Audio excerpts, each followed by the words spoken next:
the reason that the extra deployment has been made by the sheriff's office. I'm told that 100 of law enforcement officers are there on ground to handle the situation.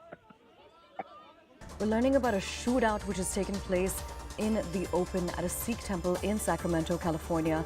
We're also learning that 2 people have been shot at the temple in Sacramento. The sheriff's office is searching for the suspect. We're also learning that one shooter is still absconding at this moment.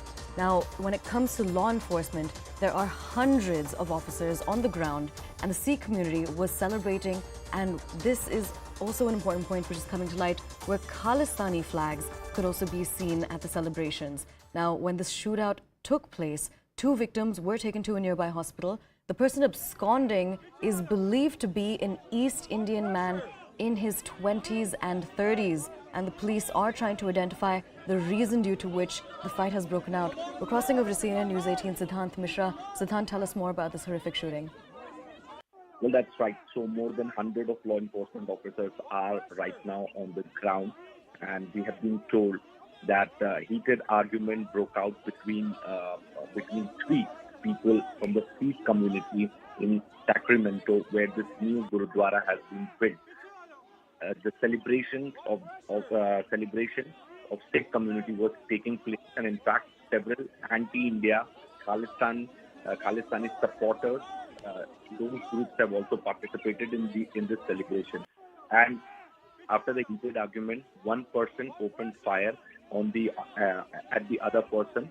Then the third person standing opened fire at the first shooter.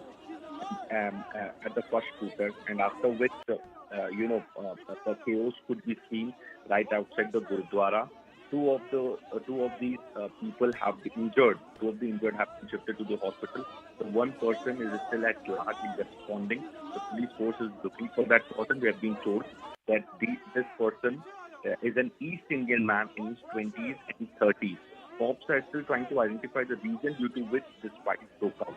Now, these 3 individuals, these 3 people belonging to Sikh communities have been raising voice against India, have been protesting against India on the issue of Amritpal Singh, and this is perhaps the reason that even cops are taking this case very seriously, and even the celebration which was.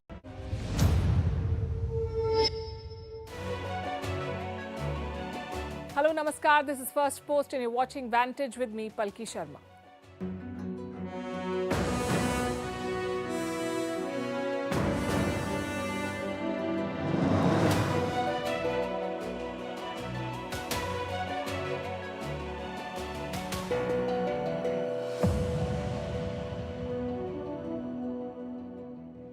Our lead story tonight is about a young boy, barely 8 years old, now at the center of a high-stakes political game. Will he be the next Dalai Lama? There is intense speculation, and this is a hotly contested issue. China wants to pick the next Dalai Lama, but Tibetans do not want to surrender their faith to Beijing. So who is this boy? Why is he being called a successor? And what is China's reaction to all of this? On Vantage tonight, we'll bring you a special report. Also, the war in Ukraine is intensifying. Another Ukrainian drone has crashed near Moscow as Russia plans to deploy nukes in Belarus. Kiev wants the United Nations Security Council to intervene. Meanwhile, India is calling out Canada's hypocrisy on Khalistani terror. Why is Apple CEO Tim Cook going viral in China? And a story about America's forever war. No, I'm not talking about the one in Afghanistan. This is about a statue that has sparked a new culture war between the US and Europe. First, the headlines. Germany comes to a halt. Millions face travel disruptions. Air, rail and bus services have been hit thanks to a mega transport strike. Workers are demanding wage hikes amid inflation. Fallout of the Credit Suisse crisis. The chairman of the Saudi National Bank resigns. His comments are said to have precipitated the crisis. Saudi National Bank lost 80% of its investment in Credit Suisse. Iraq passes controversial amendments to its election law. The move will favor larger parties and sideline independent candidates from winning polls in future. Major oil leak in UK's Poole Harbour. Around 200 barrels of reservoir fluid were released from the UK's largest onshore field. And But guess who's back in China? None other than Jack Ma, the founder of tech giant Alibaba, made a rare appearance in China where he hasn't been seen for over a year.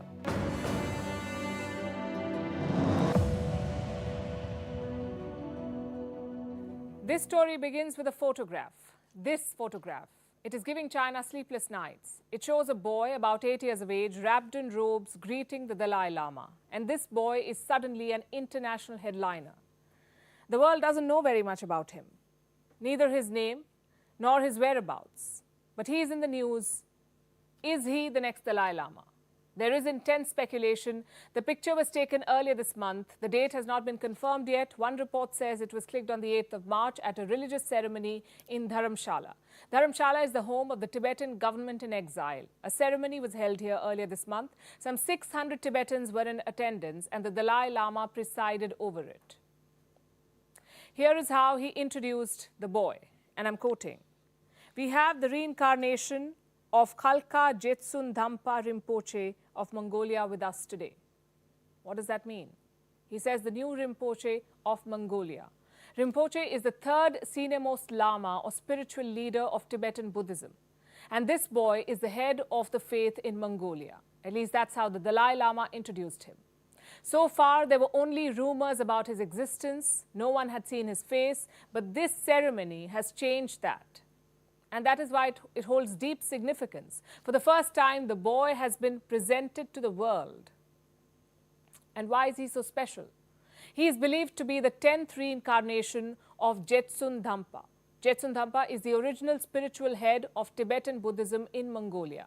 So this 8-year-old boy is being seen as his reincarnation. His identity is still being protected.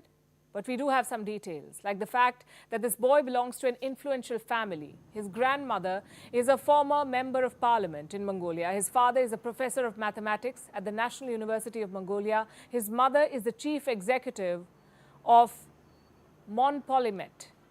It's a giant business conglomerate in Mongolia.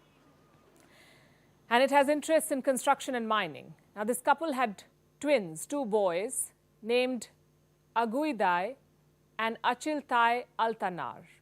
I hope I've got the pronunciation right.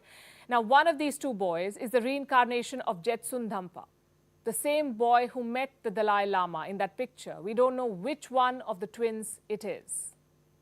We can also tell you that this boy holds dual citizenship. He is a citizen of both Mongolia and the US. He was born in America. But why is there so much secrecy around him? The reason is China. His elevation, his introduction to the world, however limited, has clear political implications. It's a challenge to China's authority, even if that authority has no moral or legal basis. China wants to have sole authority on choosing lamas. But that's not happening here. Also, Mongolia shares a border with China. In the past, Beijing has targeted Mongolians over this. It has tried to enforce its will. In 2016, the Dalai Lama made a series of visits to Mongolia. The Chinese threw a fit about it. They cancelled diplomatic meetings. They delayed loans. They shut down the border. Basically, they put so much pressure, both political and economic, that the Mongolians relented. They agreed to not host the Dalai Lama again. And so his last visit to Mongolia was in November 2016, but the Dalai Lama made the most of it. He made a big announcement then. He said Jetsun Dhampa has reincarnated in Mongolia and that a search was on to find him. This was back in 2016. Almost 7 years later, that search seems to be over. The Dalai Lama has officially anointed a successor. There is no official comment from Mongolia yet. Perhaps they do not want to upset China anymore, or they don't want to draw attention to the boy. Whatever be the reason, the silence is well advised, because history shows what China is capable of. Let me tell you what happened in 1995. That's when the Dalai Lama named the new Panchen Lama. What's the Panchen Lama? The second most important figure in the Buddhist faith. His name and identity were declared in 1995. Do you know what China did? They arrested the child and then replaced him with their own candidate. Most Tibetans reject the Chinese choice, but they don't know where the original Panchen Lama is. So this time, they're playing safe, telling followers that a successor has been chosen, but not giving away too much about him. What is China's reaction to all of this? Nothing so far. But it won't be wrong to say that Beijing is tracking this closely. It has been wary of any move by the Dalai Lama. He's the world's most famous political exile. A big thorn in Beijing's side. China wants to control Buddhism. But as long as the Dalai Lama lives, he is the undisputed leader of the faith. So China wants to wait it out and control the succession plan. But the Dalai Lama has other plans. He's identifying the next leaders and shaping the future of his faith. The boy from Mongolia may or may not be his successor, but he'll pave the way for the nomination of a successor, which brings us to the next question. Will the Dalai Lama name a successor? He says he'll decide when he turns 90. Right now, he's 87 years old. When he turns 90, he plans to decide whether he should be reincarnated, and that he would want to be reincarnated in a free country. That's what he said in the past. A free country, which could mean India. Why India? Because it's been the modern capital of Tibetan faith since 1959. That's when the Dalai Lama fled from China. With him came thousands of his followers. New Delhi gave them a home. In the beginning, the Dalai Lama had hoped that the exile would be temporary. But China's actions made it impossible to return. It tightened its grip on Tibet and Tibetans. Now it has every intention of naming the next Dalai Lama, and this has become a tense waiting game. India can play a decisive role here to ensure that Tibetans get to choose their next leader. It won't be easy, but it would be the right thing to do. Meanwhile, the global banking crisis looks like it's here to stay. Another big name is making news. We're talking about Deutsche Bank. Its shares fell sharply last week. They dropped by more than 14% on Friday. There was panic, so much so that German Chancellor Olaf Scholz had to try to calm nerves. Deutsche Bank has thoroughly reorganized and modernized its business model and is a very profitable bank. There is no reason for concern whatsoever. No reason to be concerned. That is the message from Germany. But if that's the case, why are investors dumping shares? Is Deutsche Bank the next Credit Suisse? We'll try to answer that tonight. First things first, it's much healthier, this bank. Fundamentally, there is no problem with the bank. Deutsche Bank is well capitalized, meaning it has enough cash to sustain itself. So why is the share price falling? The fall in the value of the bank's stock is mainly due to investor panic. You can blame it on baggage of the past. The bank has seen major financial challenges before. In fact, before the 2008 crisis, this bank tried to compete with the giants from Wall Street. It also led to a flurry of scandals. There were misconduct and compliance cases and losses worth billions of euros. A few years back, the International Monetary Fund called Deutsche Bank the riskiest bank in the world. But since then, a lot has changed. The bank launched a major restructuring plan. It cut thousands of jobs. It focused its business on Europe and managed to restore its financial health. In 2022, Deutsche Bank booked its highest annual profit since 2007. So why is the share price falling? Mostly thanks to the ghosts of the past, also because of the general sentiment. You see, this month, 2 American banks failed. The world saw turbulence. Investors began reviewing their portfolios. They were on the lookout for the next weak link, the next bank that could face a crisis. And Deutsche Bank took the brunt of it. So a virus of insecurity is planted relatively quickly and then lasts for a very long time. The uncertainties about the banking system and the loan defaults, the risks in the banks can be felt everywhere in the market. But that doesn't really change the fact that they are special cases that have ultimately caused the entire banking system to be thrown into disrepute and uncertainty. Uncertainty. That's what it is. And it's not going away in a hurry. Today, the Silicon Valley Bank was acquired. It has been bought by First Citizens. That's a bank from North Carolina in the US. Remember, Silicon Valley is where the crisis began. It was the first bank to fall. It is the go-to bank for the tech sector in the US. It collapsed on the 10th of March. There was a bank run. Almost 3 weeks later, the bank has been bought out. It was inevitable. The bank was seized by regulators. An acquisition is expected to restore its health. And what's the deal here? What's in it for First Citizens, the bank that is buying it? It will get a large chunk of SVB's assets. They're worth $72 billion. First Citizens is buying them at a discount of $16.5 billion. But the big picture still remains negative.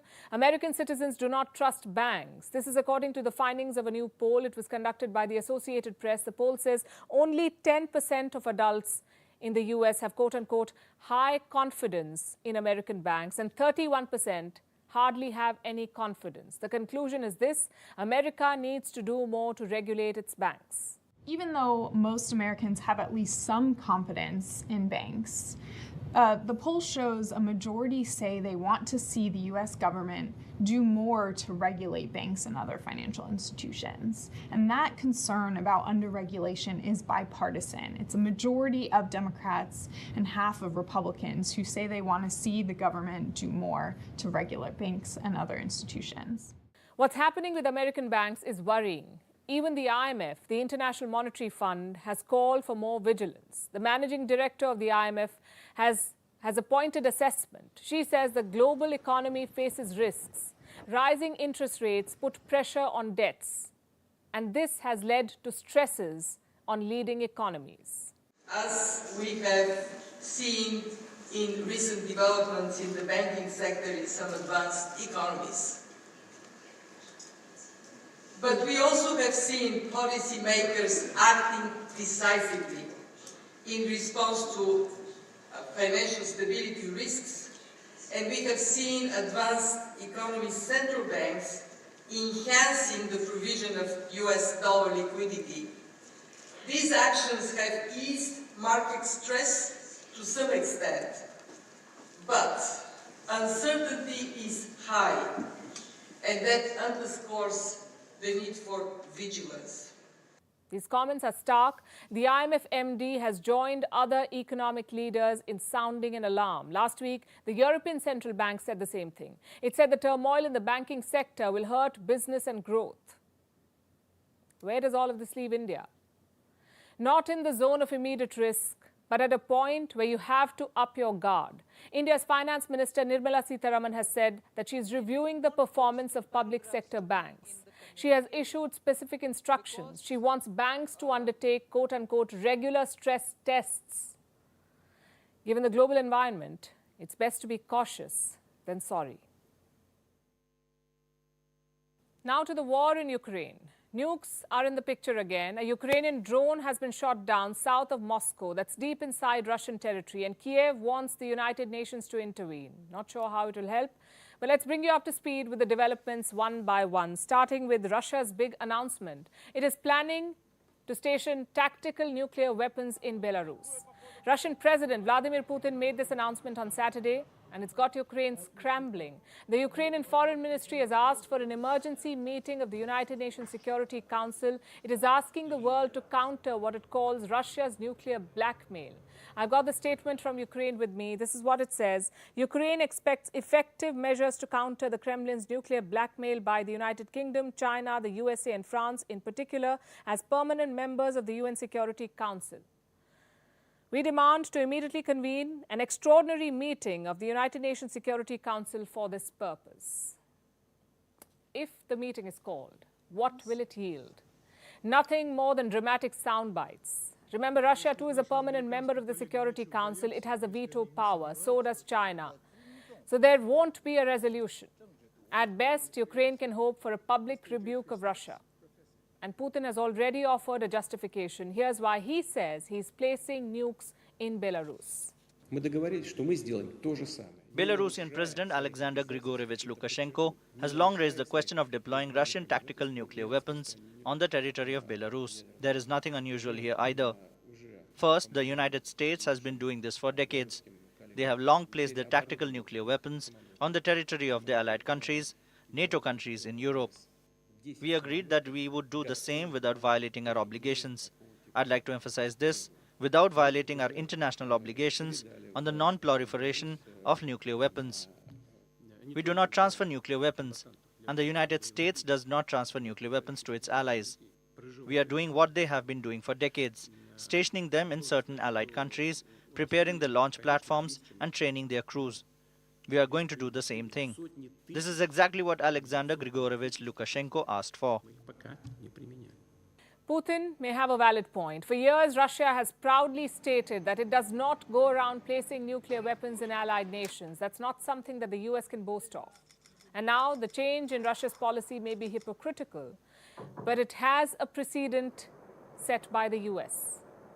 How can Washington condemn something that it itself is guilty of? Well, it can, because it's Washington, and it has. NATO has called the plan, quote-unquote, dangerous and irresponsible. EU Foreign Policy Chief Joseph Borrell has threatened new sanctions on Russia and Belarus. And America's national security spokesperson John Kirby has said this. I can tell you that we've seen nothing that would indicate Mr. Putin is preparing to use tactical nuclear weapons in any way whatsoever in Ukraine. And I can also tell you that we haven't seen anything that would cause us to change our own strategic nuclear deterrent posture. Perhaps the US knows it can't do much about Russia's plan without curbing its own activities. And perhaps Ukraine knows that Security Council intervention will be a non-starter. So it is directly appealing to the people of Belarus.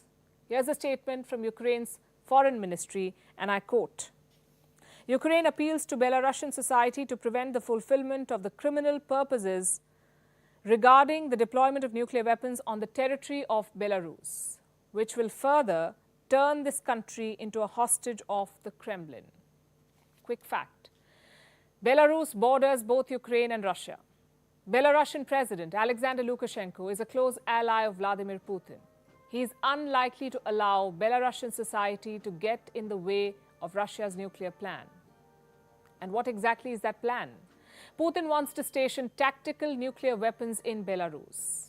What are those? There are two classifications of nuclear weapons, tactical and strategic. Tactical nukes are smaller. They're considered less dangerous than the larger, deadlier strategic nuclear weapons. And they can be used on the battlefield without obliterating everything. In contrast, strategic nukes are the ones used to level entire cities. You know, like the ones that the US dropped on Hiroshima and Nagasaki during the Second World War. Those were strategic nuclear weapons. Tactical nukes are smaller. They can be used in a more limited capacity. So their impact is small.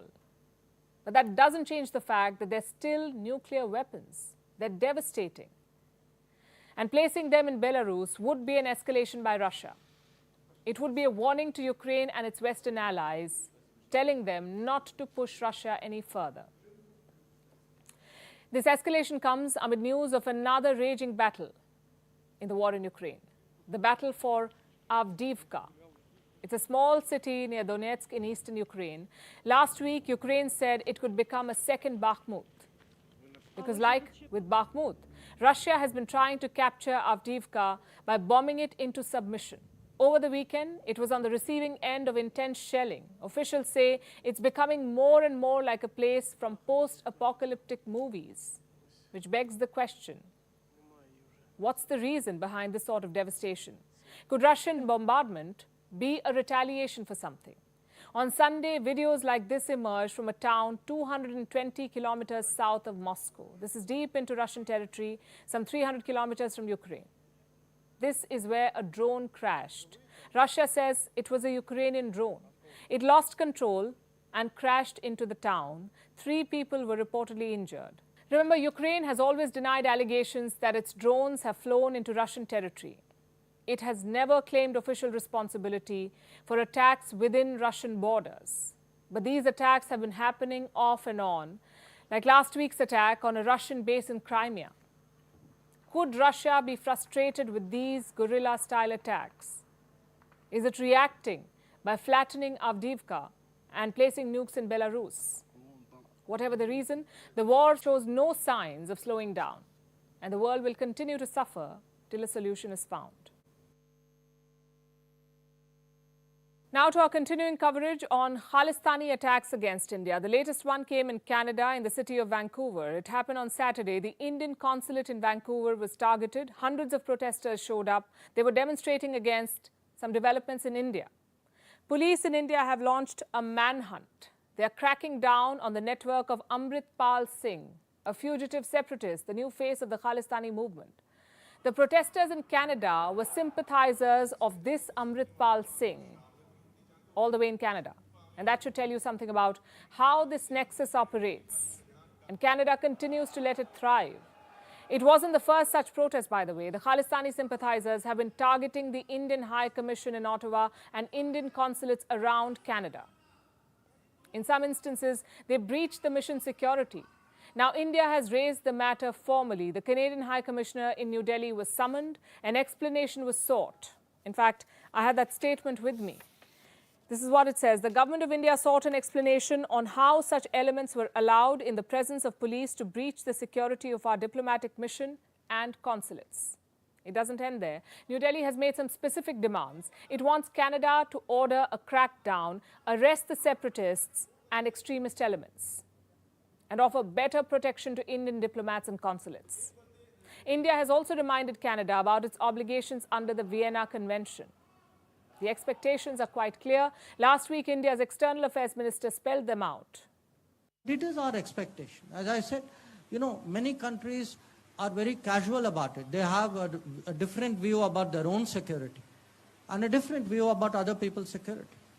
But I can tell you, as Foreign Minister, we are not going to accept these kinds of differential standards. The shift in India's posture is clear. It is taking a tougher line on Western patronage to Khalistanis. The Canadian envoy is the third diplomat to be summoned in this regard. Before him, top diplomats of the US and the UK were called. But Canada's case is far more serious. It is the hotbed of pro-Khalistan activities. 3 months into 2023, we have witnessed multiple provocations from Canada. In the same month, a temple in Brampton was vandalized. Again, Khalistanis were behind this. They spray-painted graffiti on the temple's walls. India condemned the incident. But little has been done to stop all of this. Canada's politicians are complicit. They're playing to the galleries, allowing Khalistanis to flourish to appease their vote bank. In fact, some of these politicians have been linked to Khalistanis, and the links run to the very top. You might remember this. In 2018, Justin Trudeau, the Canadian Prime Minister, paid a visit to India. A dinner was organized in New Delhi, and a convicted terrorist was on the list of invitees. The Canadian Prime Minister's wife, Sophie Trudeau, posed for a picture with the same man. His name is Jaspal Atwal. In 1986, he was convicted. He tried to kill Malket Singh Sidhu, then a minister in the Punjab government in India. After a backlash from New Delhi, the invitation was taken back. Then Justin Trudeau joined hands with this man as his coalition partner. His name is Jagmeet Singh. He has made multiple appearances at pro-Khalistan events. Last year, he backed the Khalistan referendum in Canada. Recently, Singh's Twitter account was withheld. This was for comments about Amritpal Singh, the same fugitive in India. The pattern is quite clear. Canadian leaders are pandering to Khalistanis for votes. They're discussing developments in Punjab in the Canadian Parliament. The government faced questions from the opposition in Canada. Canada's foreign minister gave a response, and I have a copy. Listen to what he said. We are aware of the evolving situation in Punjab, and we are following it very closely. We look forward to a return to a more stable situation. Canadians can always count on the Government of Canada to make sure that we will continue to address the concerns of many members of the community. So Canada refuses to mend its ways. And as India builds pressure, frankly, it doesn't help that Amritpal Singh is still on the loose. 10 days and counting, the police have not been able to nab him. China had a high-profile visitor this weekend. Apple CEO Tim Cook was visiting, and now he's gone viral. It's a tricky place to be, going viral in China. The last time something went viral in China, the whole world had to shut down. This time, it's not so bad, not yet. Tim Cook has gone viral for a speech, one where he said Apple and China had a symbiotic relationship. He said Apple's growth was tied to China's growth. Now, that's quite a statement, given the US-China trade war and the largest sentiment really around business in China. But the Apple top boss said it, and the Chinese media was quick to pounce on it. The timing was even more interesting because of the case of TikTok. Just a few days back, the TikTok CEO was grilled in the US. Western governments are banning TikTok amid security concerns. The US has given it an ultimatum: face a ban in America or leave the Chinese parent company ByteDance. Basically, TikTok, a Chinese company, has its back to the wall in the US, while Apple, an American company, is being celebrated in China. That is the difference that the Chinese media is trying to highlight. Leading from the front was Beijing's mouthpiece, the Global Times. It quoted someone as saying that China is the one that is actually practicing fair and free trade. But it's not as simple as that. Let's look at the facts to understand the full story. Tim Cook was in Beijing to attend the China Development Forum. It's a government-organized event. And what was he going to do except perhaps praise China? Remember, China is a big market for Apple and Apple products as well. Apple earned almost $24 billion in revenue from China in just the last quarter of 2022. So perhaps Tim Cook's words should be taken with more than a pinch of salt, because the ground reality seems a bit different than his speech suggests. You see, Apple is diversifying its manufacturing base. It is looking at countries like India and Vietnam as alternative manufacturing hubs. Apple product manufacturers have agreed to set up multiple factories in India. Taiwanese Apple suppliers like Foxconn, Pegatron and Wistron are all expanding their footprint in India. This is in accordance with Apple's risk reduction plan. And why is Apple diversifying? One reason is its experiences with COVID in China. Remember, Beijing adopted a strict zero-COVID policy to combat the virus. It was forced to repeal the policy last December after mass protests. But zero COVID greatly damaged the business sentiment while in force. China had imposed draconian measures to try and stop the virus from spreading. It disrupted supply chains across industries. Apple felt the pinch too. You may remember the chaotic scenes at the iPhone plant in Zhengzhou last November. It's the world's largest iPhone manufacturing facility run by Foxconn. Workers there protested, and they were protesting against the brutal lockdown conditions. Some even tried to flee the factory by jumping over fences. The events shook global belief in China. Then, of course, there's the rising US-China tensions. They're fighting over a lot of points, really. TikTok, computer chips, tariffs, and of course, Taiwan. The Taiwan issue may eventually spiral into a full-blown US-China war. So both the zero-COVID policy debacle and the rising US-China tensions seem to have woken up Apple. It's trying to relocate some of the manufacturing, but it can't be done overnight. Even last year, more than 90% of Apple products were made in China. The years of investment in China cannot be undone in an instant. Apple will still have to depend on Chinese manufacturing for some time. So you can expect Tim Cook to keep going to Beijing, keep spouting praise at a Chinese government event. After all, Apple is a business, and China is both a manufacturing base and an important market. So Tim Cook is going to do whatever he has to do to keep his business running smoothly. But as far as China's narrative is concerned, keeping an eye on the ground reality might be a better idea than listening to Cook's speeches in Beijing. Is Twitter sinking? It surely is going through a rough patch, and Elon Musk is the center of all the action. He has a reputation of being a radical businessman. You could call him a disruptor. He likes to take risks, make a lot of changes, and even more noise. And he has brought several changes to Twitter. But how has it impacted the platform? Twitter has lost most of its advertisers. Users are frustrated because Musk wants them to pay. And the platform has lost more than 50% in valuation. Remember, Elon Musk bought Twitter for $44 billion. He now says the company is worth just about $20 billion. How did this happen? And what is he doing to arrest this slump? Here's a report. Elon Musk took over Twitter in October last year. He walked into the company's headquarters with a sink in his hand. The Tesla tycoon declared that the bird had been freed. Perhaps the sink was a sign of the days to come, because Twitter is now sinking. According to a leaked memo, Twitter's valuation has halved in just 5 months of Elon Musk's takeover.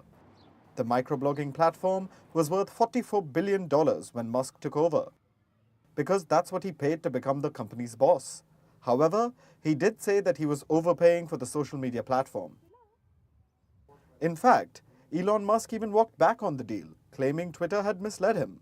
But he eventually paid $44 billion, and now Twitter is worth $20 billion. Elon Musk has called Twitter under him an inverse startup. He claims he had to bring in a whirlwind of changes to save the company from bankruptcy. Be that as it may, Twitter is losing its value at a breathtaking pace, despite Musk's supposed changes. And what are the changes Elon Musk has brought in? Quite a few, actually. They're having a cumulative effect on Twitter's valuation. Twitter is driven by advertising revenue. In 2021, Twitter earned $5.1 billion in revenue. 90% of it came from ads. But Elon Musk's takeover made Twitter's biggest advertisers run away. By January this year, 75% of them had stopped running ads on the platform. Ad revenue fell from $127 million to just about $48 million. And these advertisers are not obscure entities whose loss Twitter can take on the chin. They include the likes of Coca-Cola, General Motors, Jeep, Wells Fargo, and Unilever. Why did they dump Twitter? Because of Musk. They thought he would drastically alter Twitter's content moderation policies, and that their ads would appear near controversial and sensitive content. Musk has also upset users. He's asking them to pay for Twitter Blue. It's the platform's subscription offering, which can get any verifiable handle the blue checkmark. Twitter Blue's initial launch late last year led to many fake handles getting verified, and that only made advertisers lose confidence. Musk is also restoring some suspended handles, like Donald Trump, Andrew Tate, Kanye West, and Jordan Peterson. Controversial names cancelled for controversial reasons. Musk is bringing them back in the name of freedom of speech. He says his ultimate goal is to make Twitter a $250 billion company, and that there's a clear yet difficult path to achieving that goal. What he's achieved in the first 6 months is quite the opposite. Twitter has lost half its value. So the $250 billion mark looks far-fetched. A lot depends on Musk's ability to woo advertisers back and make Twitter Blue sail. Perhaps Twitter wasn't worth $44 billion after all, which means Elon Musk grossly overpaid for it, and it doesn't reflect well on the business genius he claims to be. Or perhaps Twitter did lose half its value, which also doesn't reflect well on the visionary disruptor he believes himself to be. Either way, the Singh prank did not land well. And here's the latest from Israel. The country is boiling. Tens of thousands of people have taken to the streets, waving Israeli flags, blocking roads and setting fires. It has made President Isaac Herzog speak up. He has urged the government to halt its judicial overhaul. And I'm quoting from what the President of Israel said. For the sake of the unity of the people of Israel, for the sake of responsibility, I call on you to stop the legislative process immediately. This is a win for the people of Israel, albeit a small one, because his function is largely ceremonial, the president's function, but his words show the alarming divisions in Israel at the moment. He said this after the civil unrest broke out last night, intensifying one of the gravest crises in Israeli history. And this fire was fueled by one sentence, a sentence that came from Prime Minister Benjamin Netanyahu. He fired Israel's defense minister in a one-line statement. And here's why. Now I declare loudly and publicly, for the sake of Israel's security, for the sake of our sons and daughters, the legislative process should be stopped. This was the Israeli defense minister. He criticized the government's divisive judicial reform. He said, it is causing turmoil in the country's military and posing a threat to the country's security. So he urged the government to halt it. He suggested that they sit down and talk with the opposition. But you already know how this ends. He said all this in a speech on Saturday night. By Sunday, he was ousted. Prime Minister Netanyahu did not even give a full explanation. Later on social media, he said, and I'm quoting, "We must all stand up strongly against refusals." Instead, there were others who began standing up to Netanyahu. Chaos unleashed. Demonstrations began late at night in and around Tel Aviv. But this is not democracy. This is a new form of regime, what they call a procedural democracy or a hollow democracy.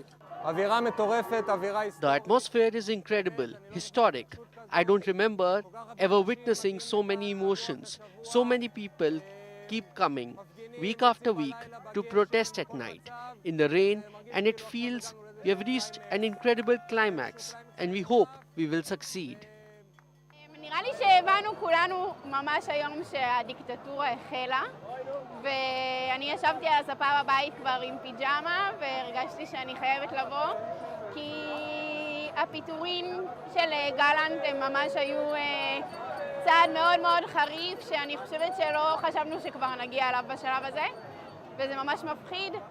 And now Israel has been brought to a standstill. It is facing a historic general strike. Highways have been blocked. Crowds broke through police barriers outside the Prime Minister's residence. We went to the Prime Minister's residence, and afterwards we got dispersed by the water spray. I got sprayed into my face directly, and then we just went here, like all of us. It was never as big as it was today. Over 24 mayors have gone on a hunger strike. Flights were halted. Many malls, restaurants and universities are closed. Israel's Consul General in New York has resigned, and the country's largest workers' union has joined the strikes. The defense minister, Yoav Gallant, is fired, dismissed like this. What are we, a banana republic? But this is not surprising. The crisis that began weeks ago is only deepening, set off by the government's attempt to give itself greater control over the selection of Supreme Court judges, limiting the court's authority over parliament. Some are in favor of this. They say it will make the court more representative. It will show the diversity of Israeli society, but critics say it will give the government too much power over judiciary. It will remove the few checks and balances that exist. And for weeks, this has invited massive protests, tensions with the Biden government in the US, and unrest in the military. Now there's a rift in the governing coalition, because this decision only goes to show that Netanyahu remains defiant, and his recent move is a clear signal. It shows that he intends to proceed with a final vote in the parliament this week. But if Netanyahu thought that this decision will help him, he may have been wrong. It seems like his decision has backfired, for Israel has not seen protests that match the intensity of this one. The protests were so fierce, lawmakers started coming forward with doubts. Opposition also jumped on the chance. I call on Israel's government, the Likud, to come to their senses, to stop the legislation and come talk to us. We don't have to crash. We don't have to fall apart. There are solutions. Lapid called the sacking of the defense minister a new low for Israel, echoing the emotions of many. There is no precedent in Israel's history for a security minister to get fired because he warned of a security danger, something required by his position. So why would Prime Minister Netanyahu choose to force such a drastic move? Critics say he could not have expected such massive backlash. Others say he's getting angsty over his ongoing corruption trial.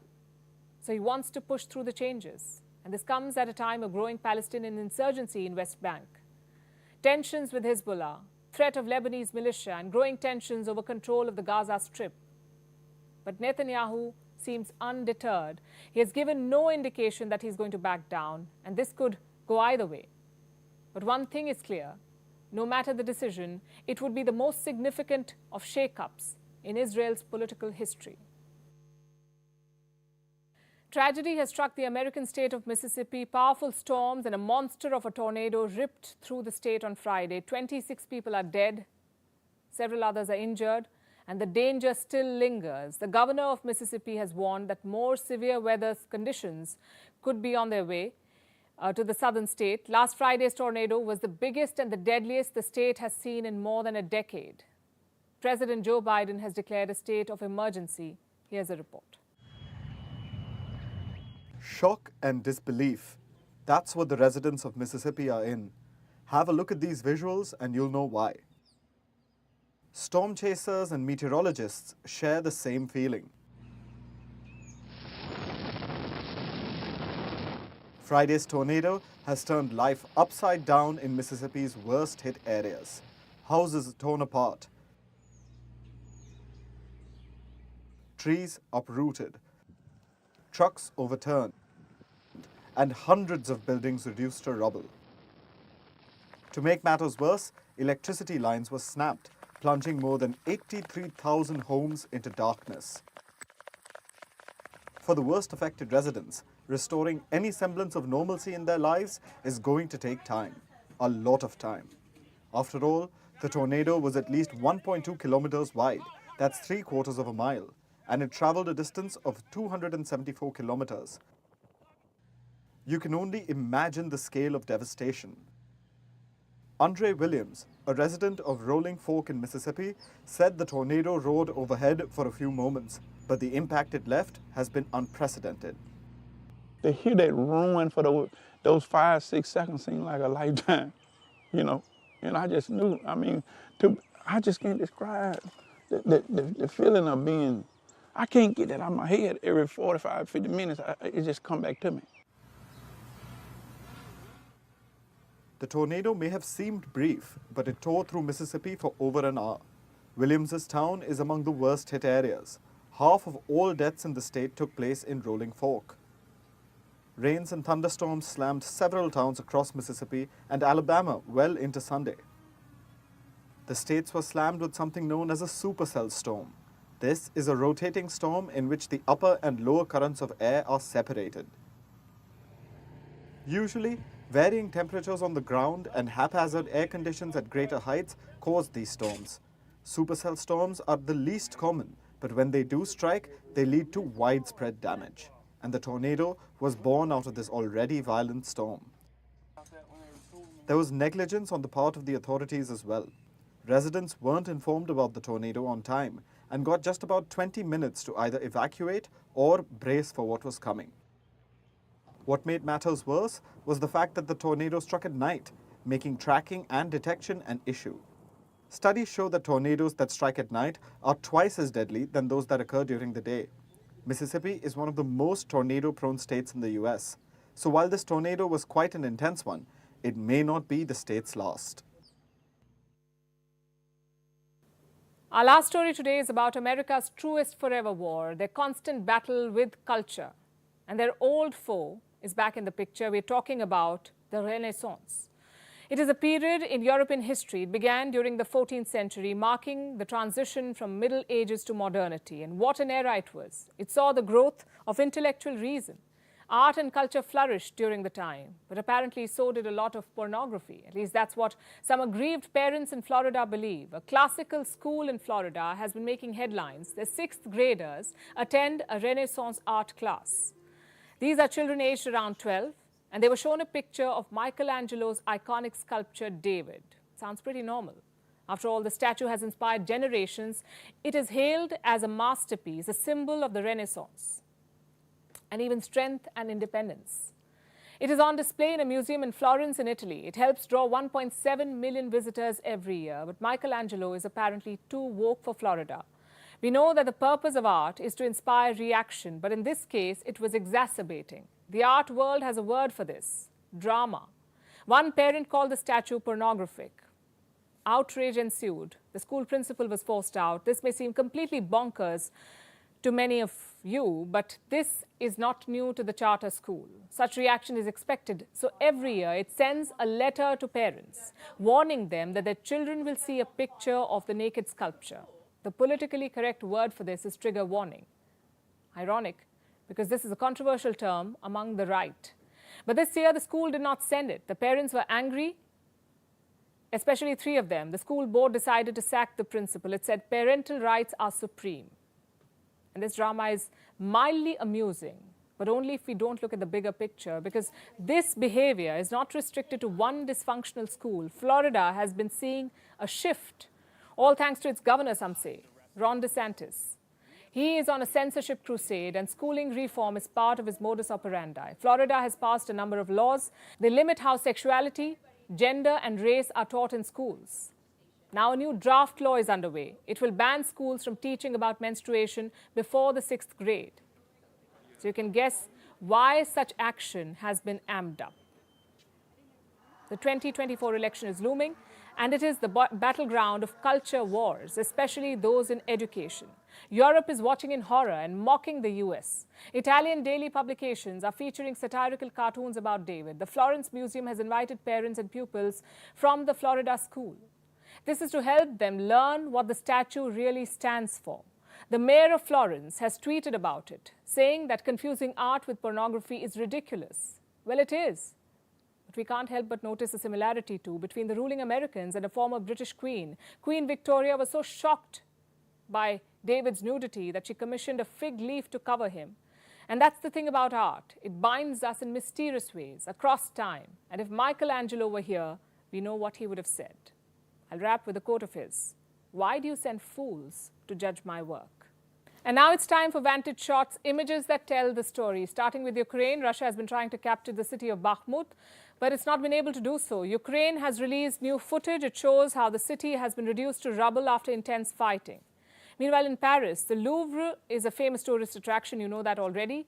It is a historical landmark too, but tourists cannot enter because of the ongoing protests against pension reforms. Also in France, people are protesting in another city. They want to stop the construction of a giant water storage facility. Countries all over the world celebrated Earth Hour over the weekend. We'll show you some of those images. And finally, what happened today in history, the deadliest plane crash in the world of aviation. The year was 1977. Two Boeing 747 aircraft collided on a foggy runway. This happened in Spain. The collision led to a massive fire. 500 people died. We're leaving you with this. Thanks for watching. See you tomorrow.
India's relations with Russia, I think we know well, but obviously China is now a principal adversary for India. So, as the saying in America goes, when you come to a fork in the road, take it. I think there's going to have to be a choice. I think it's going to be a difficult choice for India, but I think its overall national security has to be to preserve its capability to resist the pressure from China and their allies, whoever that is, including the Russians.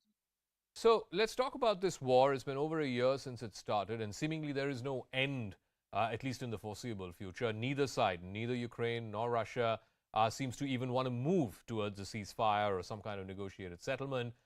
Since Ukraine depends so much on the US and its European partners, why aren't any of those countries urging Ukraine or pushing Ukraine and perhaps even Russia to move towards a ceasefire? It seems like the US and its allies are simply fueling this almost never-ending pipeline of weapons to Ukraine. Thereby, there's no incentive for them to stop. Well, when your country's been invaded, you're not terribly interested in a ceasefire that leaves the invader in control of 20% of the country. I think part of the problem here is the NATO alliance behaved very poorly in 2014 when the Russians made their first invasion of Ukraine, and it has complicated dealing with the second invasion. But I think we should articulate what our goals are, and the stated position of every NATO member is full restoration of Ukrainian sovereignty and territorial integrity. Now, if we mean that, that means pushing the Russians out. And I think this was pretty clearly stated by the Prime Minister of Finland some months ago. She was asked, "Well, what's the outcome here? How does this end in Ukraine?" And she said, "How does it end? It ends when the Russian troops leave." And I think that's the objective we should be pushing for. And I don't think we've done a very effective job at that. If the conflict were to be frozen as it stands today, as you said, Russia controls anywhere between 15 to 20% of Ukraine, territory which it did not have before the war began. And yet, if you were to move in the direction of peace and some kind of a negotiated settlement of this conflict, you have to give Vladimir Putin an off-ramp. What may that off-ramp look like? Because after having launched this war, after having committed so many troops and weapons, and after having lost so many troops, it's not like he's going to decide one day to call the troops back home. That's not going to happen. Well, I don't see that there is an off ramp. I don't see the Ukrainians are prepared to do anything that would concede any territory to Russia. And of course, they're the ones who have suffered civilian casualties. They've seen their civilian infrastructure attacked by the Russians, but they're not in any mood.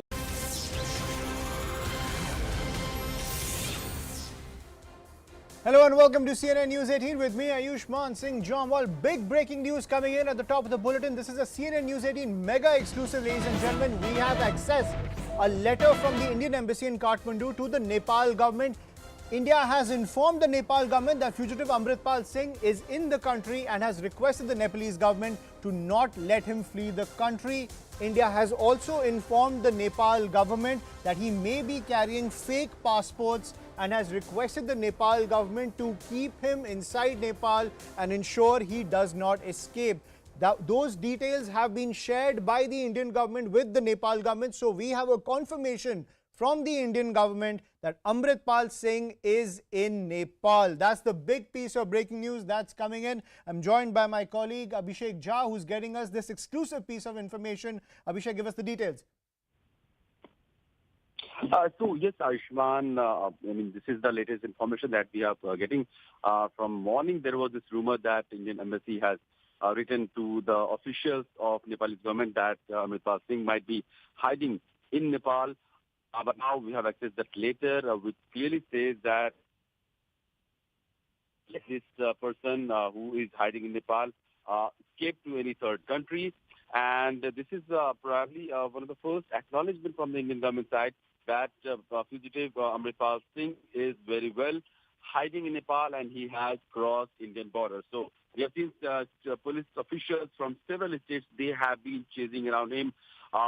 There have been several reports and several video footages that we have seen over the period of last several days where we could see him changing his clothes and attire and, moving on different vehicles across borders of various states. But now finally it has come to the point when we can say that government has accepted that Amritpal Singh has left and he is now in Nepal because we have that letter where Indian government has said that Nepalese government should not let him use any Indian document or fake passport to go to any third country using Nepal as a conduit. So this is the latest on Amritpal Singh, and from here onwards we'll have to see how the security agencies will act, what will be their response, and how will Indian law officials be able to find and hunt him down.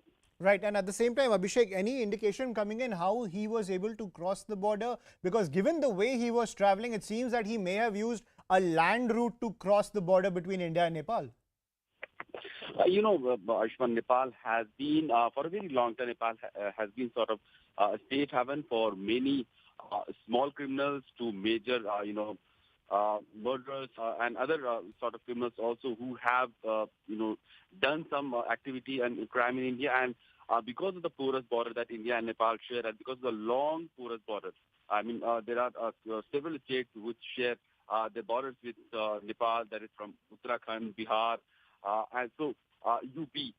So we cannot ever be sure from which point which person will go, and there is a very similar a way of living and interaction, and people coming from this side of the border to that side of the border. So I mean, no matter how much of protection or how much of security is beefed up along the border, there is always chances that a person could have more than one ways to escape from this side of the border to the other side, and probably this is what Amritpal has bet. And he has used this porous border to escape from current chase that the Indian agencies have been doing against him for a very long time. He knew that anywhere in India he'll not be able to be, hiding for a very long time, because there is a serious pressure from all the law agencies in several states, and people would really rat him. So, I mean, it was the most wise decision for the moment that Amritpal Singh may have taken to flee this country and to hide in Nepal somewhere, where the Indian enforcement agencies do have their, some sort of, understanding with the Nepalese government, but it will still be a lot of protocol that will involve before Amritpal Singh could be changed. Absolutely. So I'll take that question to Pathikrit Payne as well, who's joining us on the broadcast. Thank you for joining us, Pathikrit. Pathikrit, with this admission coming in from the central government that Amritpal is now in Nepal, will the process to nab him now just get more complicated? I've always believed that the open Indo-Nepal border is a nemesis for India. It has always been used to the hilt by all kind of nefarious elements to sneak in and sneak out of the country. So therefore, till the time we fence it, we would have this kind of problems. It's a sorry state of affair. It shows that when the Punjab police was on the hunt for Amritpal Singh, there was perhaps certain kind of laxity. That's the reason why he could get out, and without certain kind of help that he got perhaps of certain elements, perhaps within the establishment in Punjab or his sympathizers, it would have been very difficult for him to go out. It becomes even more difficult, of course, because the extradition policy, I don't know what's the protocol with Nepal, but once somebody gets out of the country, it is not easy. Had he been caught, it would have been easier. Once he goes out, he would try to project a larger-than-life image. And it also shows that this person must have been, trained in that kind of tradecraft. There has always been this apprehension that ISI has planted this person in India for all kind of destructive and nefarious, agenda in mind. The manner, if at all it's true that he has, escaped, the manner in which perhaps he did it shows that this man was trained to do something like that if ever, push comes to a shove. So I think it's also, a wake-up call because this was not just a law and order issue in Punjab. It's a national security issue, and that's why I think internal security has to be separated from law and order from day one. On every issue like this, the central government must step in, because unfortunately, in certain cases, as we see right now in case of Amritpal Singh, there was a lack of perhaps certain kind of planning, because of which he left, he could escape. How much does it take, to actually have a drone-based surveillance on the part of Punjab police when police personnel were sent to his village? If that village was cordoned off, how is it that he could have escaped? So there are a lot of laxities, there are a lot of loopholes that I think the establishment should take care of, so that in the future things like that do not happen. So in any case, I believe police modernization needs a lot of effort. Right. Because but Pathikrit, what does this say about the Cain nexus that is abounding in India? Because this man was able to stay one step ahead of the police, and at the same time now we are learning, and the central government has admitted in this letter that we have exclusively accessed, that he is now in Nepal. What does this say about the Cain nexus that is spread across the country? Well, it shows that the Cain nexus is more profound than perhaps what generally we believe it is. And it also shows that there are elements which are supporting the Cain nexus who may otherwise be other organizations with other kind of allegiance, but are perhaps working under the umbrella of ISI or certain similar organizations abroad. And it also shows that in this era of hybrid war, we have to be far more careful. Internal security cannot be foolproof unless you have heavily fortified fenced borders. If you continue to have open border without even the basic fencing, it is not very difficult for I'm also somebody joined to by go. SP Ved on the phone line. Patakar, please stay with us, former DGP of Jammu and Kashmir. Mr. Ved, how do you react to this development that's coming in? We've accessed this exclusive letter from the Indian Embassy in Kathmandu to the Nepalese government that is saying that Amritpal is in Nepal and he should be prevented from fleeing to a third country. See, on the very first day when Amritpal escaped, I had a interview on Jaipur Dalag, and I mentioned this was the most likely escape route for Amritpal because a lot of Sikh drivers are plying trucks from Punjab and all over country to Nepal, and there was a great likelihood of him escaping to this. And the border is not fenced; it's not eyeball to eyeball deployment. So this was the most likely escape route for him to leave the country. And I'm glad that the Indian embassy has taken up, and I hope the government of Nepal cooperates with India, and we are able to apprehend him before he escapes to Pakistan or the country which is sponsoring him, or to Canada. I only wish that sentiments of Indian people and Indian government is honored by government of Nepal. Right, but Mr. Ved, do you feel that given the severity of this issue when it comes to this hunt for Amritpal Singh, that the Nepalese government, that India can prevail upon the Nepalese government to expedite his return back to India? Or do you think, being a seasoned lawman, that this will only complicate the entire issue? No, I think the government of India should be able to prevail because Nepal, being a neighboring country, should honor India's sentiments and commitment and concerns of the national security. But we had in the past, if I recall Kashmir experience, in the past